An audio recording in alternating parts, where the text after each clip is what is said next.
Estábamos cerca de Barstow, en el desierto, cuando las drogas nos hicieron efecto.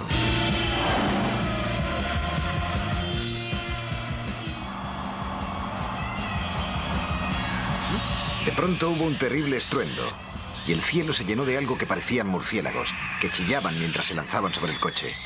Y una voz gritaba: ¿Qué son estos malditos animales? ¡Largo! ¡Largo! ¡Largo! ¡Malditos cerdos! ¿Has dicho algo? ¿Qué más da? Toca conducir. No dije nada de los murciélagos. No tardaría mucho en verlos. When the truth is found to be lies, and all the joy within you dies. Don't you want somebody to love? Don't you need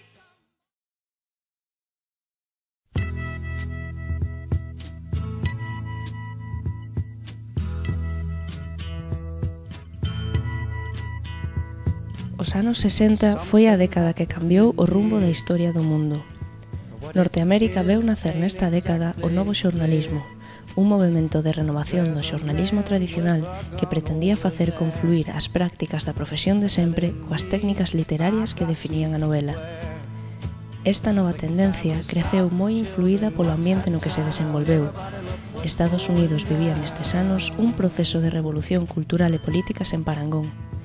E mentres as rúas norteamericanas se cubrían de cidadáns reclamando un cambio de dirección, o xornalismo experimentaba tamén a súa propia revolución interna. Deste xeito, o novo xornalismo centrouse en explorar o mundo dende unha nova perspectiva, formada a partir da cultura underground, o movemento hippie, o movemento beat, o antibelicismo, en xeral, a contracultura emerxente do momento. Dentro desta nova tendencia destaca o xornalismo gonzo, un movemento que pretendía explorar a realidade a través da transmisión de sensacións ao lector por riba da historia. Para isto, o xornalista pasa a ser unha figura máis do feito, preferentemente nun estado inducido polas drogas, para contar en primeira persoa as emocións do acontecemento. Onslaught of mail. Mail called saying I made a great breakthrough in journalism. Well, Christ, if I made it, this breakthrough, we got to call it something. So I like the word gonzo, and it seemed to mean what I was doing. Kind of nice, crazy, like, you know, zing, gonzo. I think the birth of gonzo happened when the evil came out of me in the drawing. O xornalismo gonzo ten o seu punto forte na liña difusa que separa a fantasía da realidade, mesturando ambas para crear unha nova forma de narrar a realidade. Hunter's pieces were a very particular hybrid of very clear-minded, accurate, straight reportage, and then sometimes flat-out fantasy. It was all run together, and some people found it hard to tell the fantasy from the other stuff.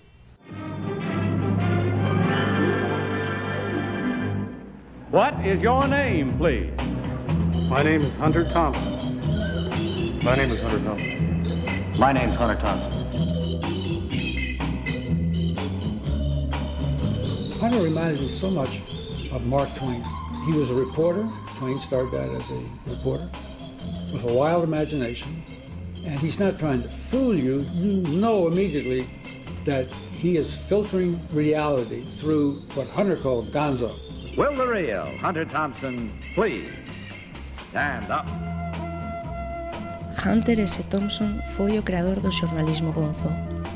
Este fillo da cultura do ácido e patriota americano desenvolveu as pautas para esta nova forma de contar as historias, abogando pola inmersión total do xornalista no feito para chegar a cadar a verdade. Pouco amigo dos prazos de entrega, adicto a sustancias alucinóxenas, alcohólico e amante das armas, Thompson adicou a súa carreira a delimitar o panorama de corrupción que reinaba na súa Norteamérica natal, e para isto empregou a súa arma máis mortífera, a súa forma de facer xornalismo, plasmando as súas ideas de decadencia nas súas historias, retratando unha América corrupta e consumida polo seu propio devir histórico. I think he was important in a literary way and also in a political way. And I think that his story is tragic. He was loving, he was generous.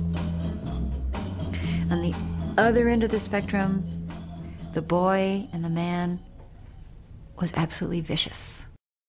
Miedo e asco en Las Vegas é a obra que cataliza as características do xornalismo gonzo. Publicada en 1971, narra a procura do soño americano.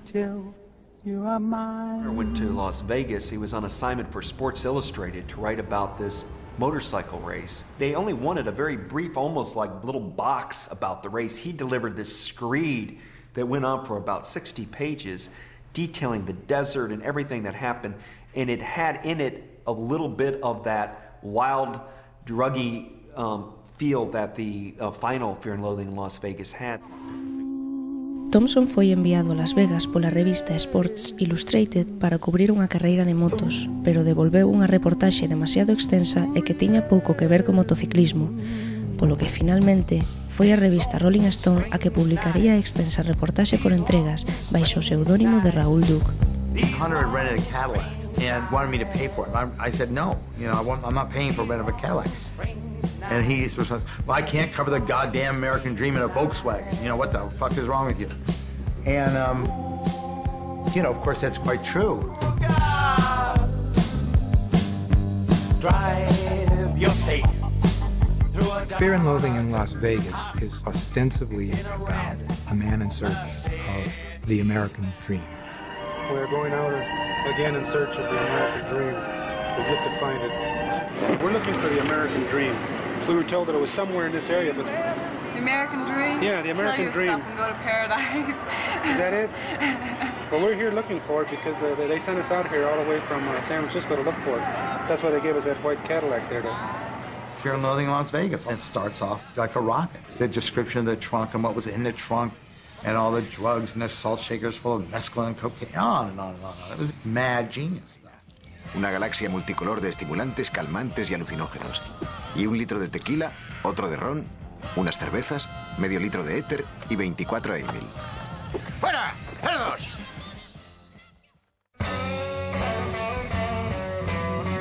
Co seu particular estilo, Thompson debuxa en Miedo e asco en Las Vegas as 4 características definitorias do xornalismo gonzo. En primeiro lugar, a crítica ao sistema, corrupto e desalmado, mediante o desprezo á autoridade e ao poder establecido. En segundo lugar, a descripción da realidade a través da experiencia do xornalista, narrada en primeira persoa. Deste xeito, a historia estará inevitablemente condicionada polo seu punto de vista persoal e as súas vivencias.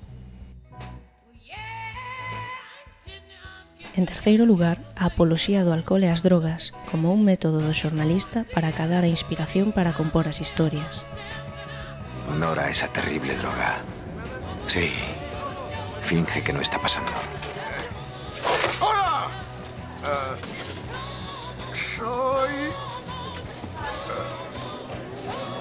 Raoul Duke. Su suite aún no está preparada. Pero... ¡No hemos hecho nada! ¡Aparta! Por último, a intención última do xornalista gonzo é transmitir a través do texto as emocións que experimentou mentras o vivía, o que dá lugar a un relato centrado nas sensacións. ¡Dime que tienes los zapatos de golf!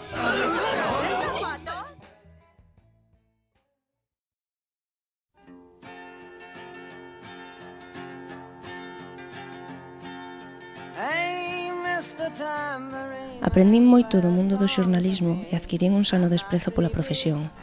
Polo que a min respecta, é unha vergoña que un terreo tan potencialmente dinámico e vital como o xornalismo este dominado pola miopía, a apatía e a complacencia, e en termos xerais estancado nun lodazal de mediocridade inmobilista. Son pouco tolerante cos farsantes, os cagatintas, os imbéciles e os incompetentes rodomados, e estou orgulloso de caer mal por sistema a estes individuos. Admiro a perfección e todo o esforzo tendente a ela, e xamais traballaría para que non estivera de acordo comigo neste punto. Isto non significa negarme a traballar con persoas as que considero incompetentes. Simplemente considero a incompetencia algo que hai que superar en vez de aceptar.